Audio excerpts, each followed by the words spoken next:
ඔබෙත් ඔසප් වීම අක්‍රමවත්ද? නැත්නම් ඔසප් වීම ප්‍රමාදද? ඇඟ ගොඩක් මහත් වෙලාද? හිස කේස් අධිකව යනවද? බෙල්ල අවපැහැගැන්විලාද? මුහුණේ අධිකව රෝම වර්ධනය වෙලාද? ඔබටත් PCOS රෝග තත්ත්වය වෙන්න පුළුවන්. PCOS නැත්නම් Polycystic Ovarian Syndrome කියන්නේ ලෝකයේ බහුලවම දකින්න ලැබෙන කාන්තා රෝගය. මේ රෝග තත්ත්වය අපේ ප්‍රතිකාර වලට යොමු වෙලා සම්පූර්ණයෙන් සුව කරගන්න පුළුවන්. PCOS රෝග තත්ත්වය ප්‍රධානවම ඇති වෙන්නේ වැරදි ආහාර පුරුදු නිසා. සමහර අයට ජානමය බලපෑමක් තියෙන්නත් පුළුවන්. මේ රෝග තත්ත්වය ඩිම්බකෝෂ වලට විතරක් සීමා වන රෝග තත්ත්වයක් නෙමෙයි. මේ රෝග තත්ත්වය කාන්තාවකගේ මුළු ශරීරයටම බලපාන රෝග තත්ත්වයක්. ඒ නිසාම මේ රෝග තත්ත්වය වර්තමානයේ PMOS නැත්නම් Polyendocrine Metabolic Ovarian Syndrome විදිහට හඳුන්වනවා. කාන්තාවක් ඉපදෙනකොටම ඩිම්බකෝෂ දෙක ඩිම්බ වලින් පිරීලා තියෙනවා.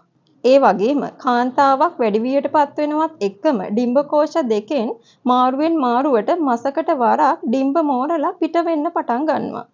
මේ ක්‍රියාවලිය කලලයක් හටගත්ත අවස්ථාවේදී తాවකාලිකව නතර වෙනවා.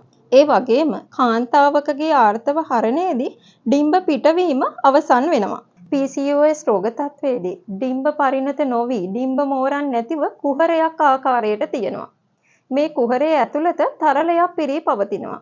ඒකට තමයි සිස්ට් එකක් කියලා කියන්නේ. මේ වගේ ඩිම්බ කිහිපයක් ඩිම්බ කෝෂවල එකතු වෙලා මාලයක් ආකාරයට තියෙනවා අපිට ස්කෑන් පරීක්ෂණයකදී හඳුනා ගන්න පුළුවන්.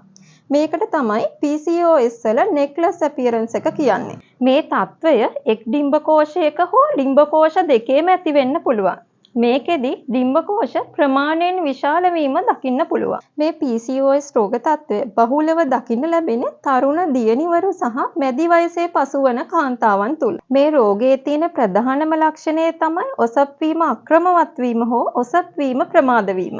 මේ PCOS රෝගී කාන්තාවන් දැක්ක ගමන් හඳුනා ගන්න පුළුවන් ලක්ෂණ මේ රෝගයේදී පහළ වෙනවා. මේ රෝගය ස්ත්‍රී ප්‍රජනක පද්ධතිය ආශ්‍රිතව ශරීර අභ්‍යන්තරයේ ඇති වුණත් කාන්තා හෝමෝන අසමතුලිත වීමත් එක්ක කාන්තාවකගේ බාහිර පෙනුම අවලස්සන කරන රෝග ලක්ෂණ ඇති වෙනවා. සාමාන්‍යයෙන් කාන්තාවකගේ ශරීරය තුළ පිරිමි හෝමෝන, ඒ කියන්නේ ඇන්ඩ්‍රජන් සුළු වශයෙන් නිෂ්පාදනය වීම සිද්ධ වෙනවා.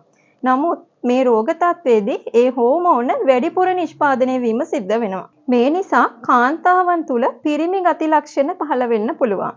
ඒ කියන්නේ උඩුතල ආශ්‍රිතව රැවුල එන්න පුළුවන්, නිකට ආශ්‍රිතව රැවුල එන්න පුළුවන්, මේල් පැටර්න් හෙයා ලොස් එකක් දකින්න පුළුවන්. මේ රෝග ලක්ෂණ වලට අමතරව ශරීරයේ මහත් වීම සිද්ධ වෙන්න පුළුවන්. මේ රෝගයේ තියෙන කාන්තාවන්ගේ උදරයේ ප්‍රදේශය, උකුල ප්‍රදේශය, පියයුරු ආශ්‍රිත ප්‍රදේශය අධිකව මහත් වීම සිද්ධ වෙන්න පුළුවන්. ඒ වගේම අධිකව මුහුණේ කුරුලෑ එනවා. මේ රෝගයේ විශේෂම ලක්ෂණය තමයි කාන්තා මදසරුභාවය. ඒ කියන්නේ දරුඵල ප්‍රමාද වීම. වර්තමානයේ දරුඵල ප්‍රමාද වීමට බලපාන හේතු අතරින් ප්‍රධානම හේතුව තමයි PCOS රෝග තත්ත්වය. ඔබට අපේ ප්‍රතිකාර වලට යොමු වෙලා මේ PCOS රෝග තත්ත්වය සම්පූර්ණයෙන් සුව කරගන්න පුළුවන්.